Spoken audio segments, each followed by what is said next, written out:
Hello viewers, வணக்கம் and welcome back to my channel. உண்மையை ரொம்ப நாள் மறைச்சு வைக்க முடியாது. அதுதான் இப்போ வீரா சீரியலில் நடந்துகிட்ருக்கு. ஏன்னா ராகவனுடைய ஒவ்வொரு பிஹேவியரும் பார்த்திங்கன்னா உண்மையை வெளிக்கொண்டு வர மாதிரியே இருக்கும். ஸோ லாஸ்ட்டில் பார்த்திங்கன்னா மைக்கு போட்டு ஊர் ஃபுல்லாக சொல்லிட்டாரு. அதுதான் இந்த ப்ரோமோ. கோவிலுக்கு பொங்க வைக்க போயிருக்காங்க. போன இடத்துல ராகவன் பார்த்திங்கன்னா புதுசாக ஒரு பிரச்சனையை ஸ்டார்ட் பண்ணிகிட்டு இருக்காங்க. ஸோ இதெல்லாம் பார்த்த மாறன் கார்த்தி இவங்க 2 பேரும் ராகவன்கிட்டே பேசுகிறாங்க. இப்போ என்னடா உனக்கு ஏன் என்னை பார்த்தா உனக்கு அடிக்கணும்னு தோணுதா? ஏன் இப்படி இருக்க? ஒவ்வொரு பிரச்சனையை இழுத்துட்டே இருக்க, புரிஞ்சிக்கவே மாட்டேங்கிறியா? அந்த மனுஷன் பாவண்டா, உன்னால ரொம்ப மன வருத்தத்தில் இருக்கிறாரு அப்படின்னு சொல்ல, இப்போ அப்பாவுக்கு உடம்பு சரியில்லாமல் போனதுக்கு தான் காரணமா? போடுங்க அப்படின்னு சொல்லிட்டு ராகவன் ஒரு பக்கம் கோவப்பட, ஸோ பக்கத்தில் இருக்கக்கூடிய மைக்கை வந்து ஆன் பண்ணி விடுறாரு.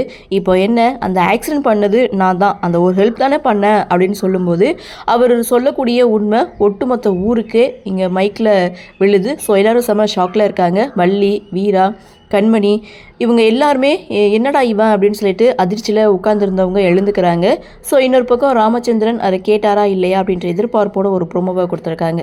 ஸோ அடுத்த ப்ரோமோ அப்படின்னு பார்க்கும்போது ராமச்சந்திரனுக்கு இந்த உண்மை இது வரைக்கும் தெரியல அப்படின்றது இந்த ப்ரோமோ மூலமாக தெரியுது. அதாவது ராமச்சந்திரன் கிட்ட யாரும் உண்மையை சொல்ல வந்துடக்கூடாது, அப்படி சொல்ல வந்தால் தடுக்கணும் அப்படின்றதுக்காக ஒவ்வொருத்தவங்களா இங்கே ராமச்சந்திரனை பின்தொடர்றாங்க. அதாவது கடைக்கு போனால் கார்த்தி ஒரு பக்கம் ராமச்சந்திரன் பின்னாடியே போகிறாரு, மொட்டை மாடிக்கு போனால் பிருந்தா ஒரு பக்கம் பின்னாடியே போகிறாங்க.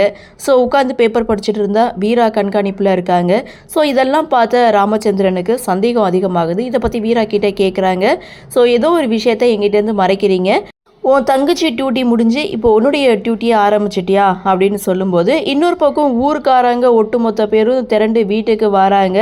ஸோ இங்கே ராமச்சந்திரனுடைய என்ட்ரி. ஸோ இந்த இடத்துல ராமச்சந்திரனுக்கு உண்மை தெரிய வருமா வராதா அப்படின்ற ஒரு எதிர்பார்ப்பு. அப்படியே உண்மை தெரிய வந்ததுன்னா அவருடைய முடிவு என்னவா இருக்கும் அப்படின்ற ஒரு எதிர்பார்ப்போட இந்த ப்ரொமோவை கொடுத்துருக்காங்க. சரி, என்ன நடக்குது, என்ன மாதிரியான சுவாரஸ்யத்தோடு கதைகளை நகர்வை கொண்டு வராங்க அப்படின்றத நாமளும் பொறுத்திருந்து பார்க்கலாம். இந்த ப்ரொமோ பற்றின உங்களுடைய கருத்தை வழக்கமோல கமெண்ட் செக்ஷனில் பதிவு பண்ணுங்கள். இந்த வீடியோ உங்களுக்கு பிடிச்சிருந்தா லைக் பண்ணுங்கள், ஷேர் பண்ணுங்கள், மறக்காமல் நம்ம சேனலை சப்ஸ்கிரைப் பண்ணிக்கிறீங்கன்னு சொல்லி இந்த வீடியோவிலிருந்து விடைபெறுகிறேன். நன்றி, வணக்கம்.